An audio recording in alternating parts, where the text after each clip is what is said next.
Good day, team. Today I would like to talk about the potential for cards to spike up in value thanks to new commander decks coming out. And there's a reason to talk about this, which is that in the past, probably the number one cause for cards to spike in price has been new pre-constructed commander decks coming out. And when those commanders are popular and up there in their value and their desire and their rank here on EDH Rec, they seem to drag card prices with them. And some of these feel rather predictable. For example, Hearthhole was a commander that came out this past year. It is a lands matter commander in Jund colors where you can sacrifice lands to draw cards, and you can get this commander to a point where when you sacrifice a land, each opponent loses 2 life. There's a couple notable things about this, because this isn't true. It is not true that every precon that comes out spikes card prices. It is precons that come out that are popular that spike card prices. And so what can we look at to see that, oh, this commander is going to be popular? To me, the running thesis for why the common trend between all the commanders that do spike in value is that they are good. And that's vague, but this is what I mean. They draw cards, they get you value, and they help you win the game. Not all commanders are like that, as we'll see. But Hearthhole is like that. Hearthhole is strong, and by strong I mean it draws you cards, it gets you value, it gets you lands. It has a theme that is fun and popular. Lands Matter is going to always be a fun theme. And it can win you the game. You can sacrifice lands, and even it's a 6/7 flyer, so it can, kick butt on its own. But so that's what I mean.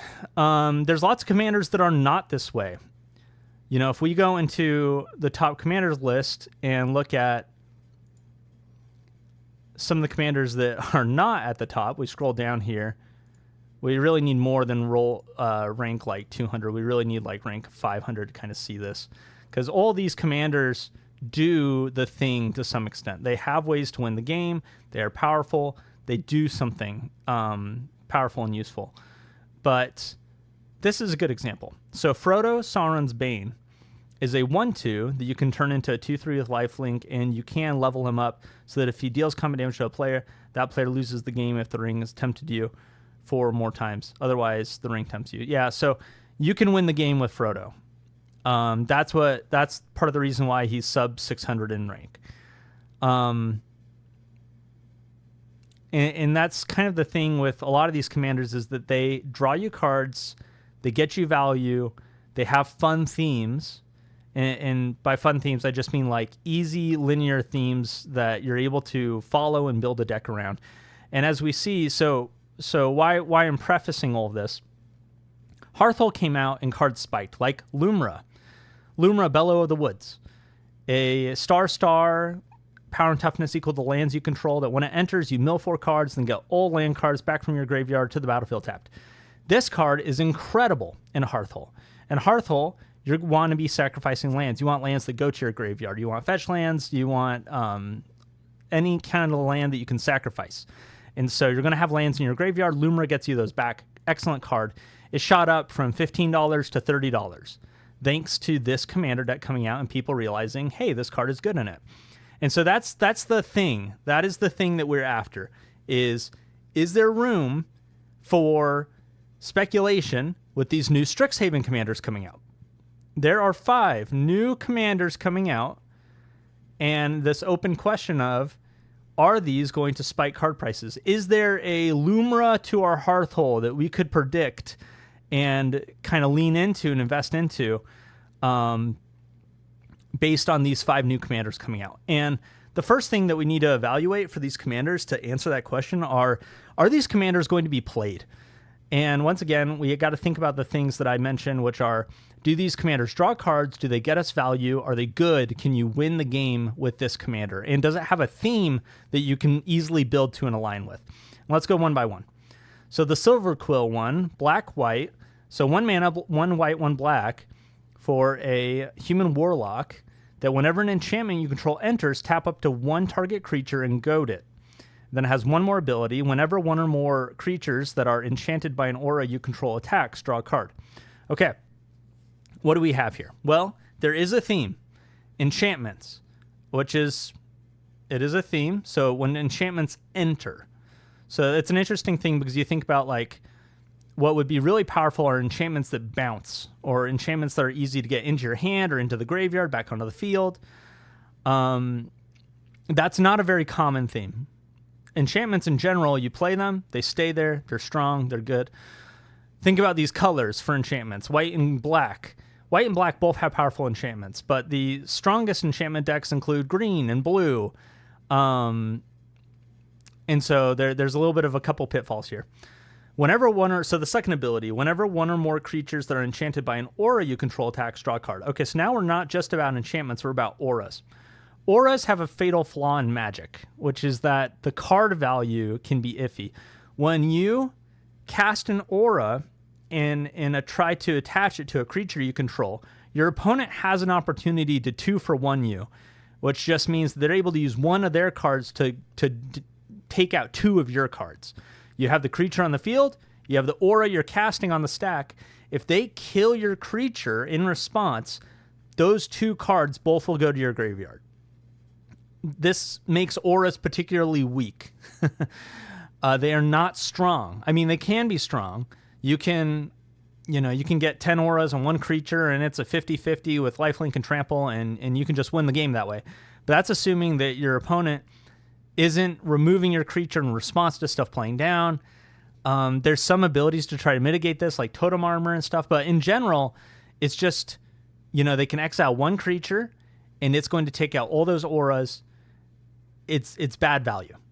So that's tricky. The other thing too is when I think about this first ability, when enchantment you control enters, if you're trying to play auras, you're not going to be able to do very much of that bouncing kind of stuff. I mean, there are some aura enchantments that you play, like Rancor can go back to your hand from the graveyard, but that's when your creature dies, which you hopefully won't. Oh, no, wrong colors anyway.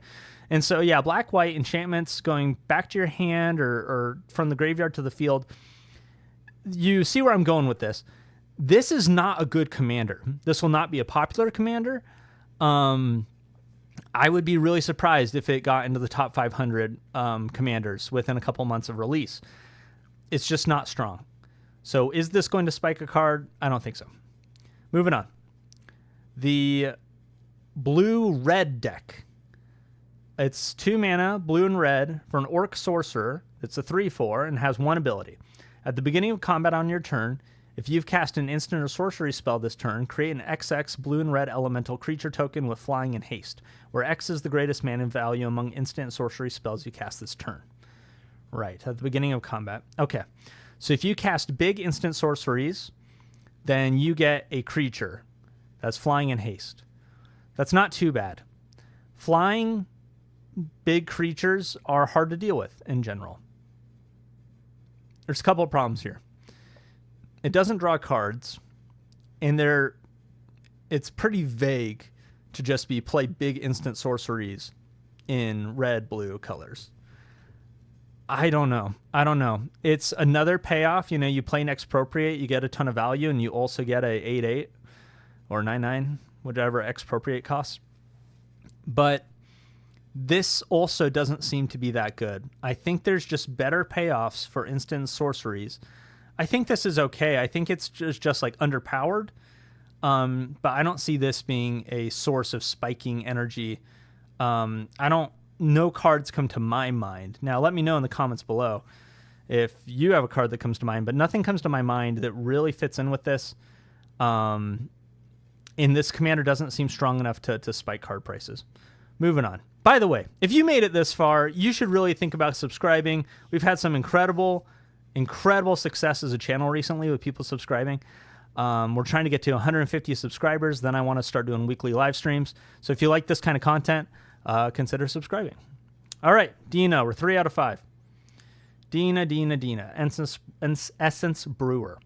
All right, 3 mana, 1 black-green for Dryad Druid. 2/3. Whenever you sacrifice a creature, draw a card. This ability triggers only once each turn. That's not bad. Could be better, but it's not bad. 2, tap, sacrifice another creature. You gain X life and put X +1/+1 counters on target creature you control, where X is the sacrifice creature's power. That's not bad either. Life gain, people like that. +1/+1 counters, people like that. Essentially just the ability to draw cards, to turn your big tokens into cards in your hand. It seems good. It seems good. I think that there's potential here for this to be a popular commander. Now, it doesn't scream to me like Hearthhole. This doesn't feel nearly as powerful as some of these other commanders. And actually, let's take a second to compare with some of these good commanders to see if we feel like Dina is on the same level. So some of the ones that have been successful. Y'shtola. Y'shtola has the ability that at the beginning of each end step, if a player lost 4 or more life this turn, you draw a card. Stop there, because she has more abilities, but that alone, if you get hit for 4 damage, at the end of that turn, you get to draw a card. If during your turn, if you hit opponents for 4 damage, you get to draw a card. If your opponents hit each other for 4 more damage, you get to draw a card at the end of the turn. And so in a pot of 4, it's not impossible to draw 4 cards in one turn cycle. Rare, but still, you can draw lots of cards.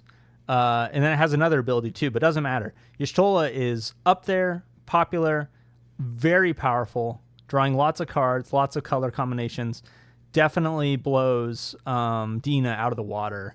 Not even a competition. How about Pantlaza? Yeah, Sun Favored. This dinosaur, when it or another dinosaur enters the battlefield under your control, you may discover X, where X is that creature's toughness. Do this only once each turn. So it's only once a turn. Pantlaza does a couple things, though. Dinosaurs are a popular archetype, and as you can see here, dinosaurs are how people build this. People love their dinosaur decks, and Pantlaza does something really important in these decks, which is getting card value, getting more cards from your deck onto the field. And just it being a theme that is just so popular on its own makes it a big winner. When you compare that to somebody like Dinah, the thing is, like, for sacrificing creatures, and red is a really common thing, color that people want in those decks. I just don't see Dinah being the leader for the kind of sacrifice aristocrats type strategy the way that Pantlaza is for dinosaurs. What about the Wise Mothman? When the Wise Mothman enters or attacks, each player gets a rad counter, which mills them cards and they lose life. Whenever 1 or more non-land cards are milled, put a +1/+1 counter on each of up to X target creatures, where X is the number of non-land cards milled this way. The Wise Mothman represents a powerful, interesting design space that hasn't been commonly... there's not a lot of mill commanders, especially not in 3 colors. There's certain... I don't think there's any in 3 colors besides the Wise Mothman. And so this represents a design space, an archetype that is powerful and needed, where it's possible that Dinah represents something that is needed, but there's other commanders. I'm thinking about the fungus guy. There's just other black-green commanders that sacrifice creatures, get you value. This certainly isn't innovative like the Wise Mothman is. And what about Teval, the Balanced Scales? Another popular pre-con commander. When he attacks, mill 3 cards, then you may return a land card from your graveyard to the battlefield tapped. It's pretty good. And whenever 1 or more cards leave your graveyard, create a 2/2 black zombie druid creature token. All right. Value. This does not draw you cards. What's funny is this actually goes decently well in the Wise Mothman. And, kind of counteracts what I was saying a second ago about the Wise Mothman being the only mill commander in multiple colors. So obviously Teval is another good example, but it's interesting that Teval is such a highly ranked, highly loved commander. And I think it speaks to how popular this archetype is. Of course, this is kind of a reanimator lands matter, not quite the same as mill, although there is quite a bit of milling going on with this commander. These are examples of success. And when you compare these to Dinah, I just don't think Dinah gets there, even though Dinah is clearly better than the other couple commanders that we've taken a look at. So let's keep going. All right, Lorehold. Spirit. This is a 2, a red, and a white for a planeswalker that can be your commander, that has a passive ability that whenever one or more cards leave your graveyard, create a 3/2 red and white spirit creature token. This is a throwback to the original Strixhaven, where Quintorius was not a planeswalker, but had, I should say the Lorehold cards, the red-white cards from the original Strixhaven, there's quite a few that had this ability to exile stuff and create spirits. It's an interesting take on Boros, and it's unique, and it's kind of niche. And those commanders from the original Strixhaven in these colors never really got that popular. So that's, foreshadowing for how I feel about this. But it's got 2 abilities. One is a +1. You may discard a card. If you do, draw 2 cards, then mill a card. And then a -4. Spirits you control gain double strike and vigilance until the end of turn. So you can play into spirits, which is cool, except blue is a very common spirit color. I think the issue is that this is so niche to have red and white be a spirit color. White or red is not generally a color for spirits. Red is a color for elementals, for fiery attacking, where spirits, back in my allegiance to the original Innistrad, spirits were a blue-white color combination. And so off color, not the most popular of kindred types.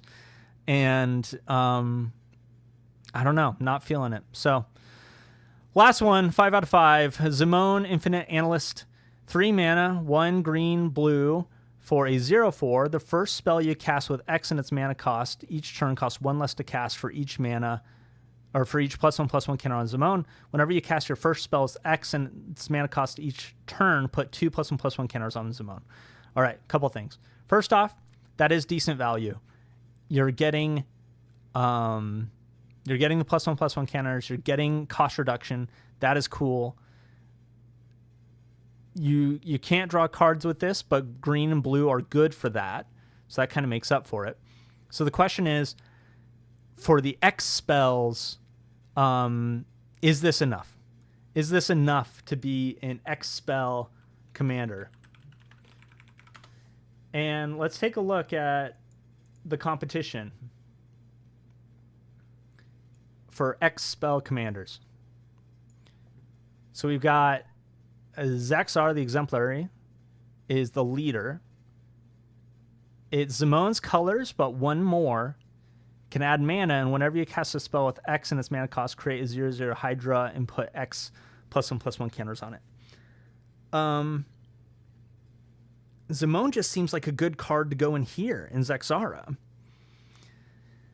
Same thing with Magus Lucas Kane. I used to play this deck. Very strong. Very fun. At the beginning of your combat on your turn, +1, put a +1/+1 counter on target creature, and you can tap to add 2 mana, and if you cast an X spell with it, you get to copy that X spell. But that's the thing, is that Zimone goes into these other decks. And so what do I think? I don't think this is going to spike the price of cards. And now this isn't like a revolutionary take. I know that lots of people have had negative thoughts about these commanders and the potential for these commander decks, but I don't think that out of the gate these commander decks are going to do that well. I don't think any of these commanders are innovative or exploring design spaces that people are going to want to build into. And so, yeah, a little bit of a nothing burger, but I thought it was interesting to think about and talk through. Let me know if you like these kind of videos, or if you don't. Let me know if you don't like them. Once again, if you enjoyed this stuff, please subscribe, and thanks for watching. We'll see you.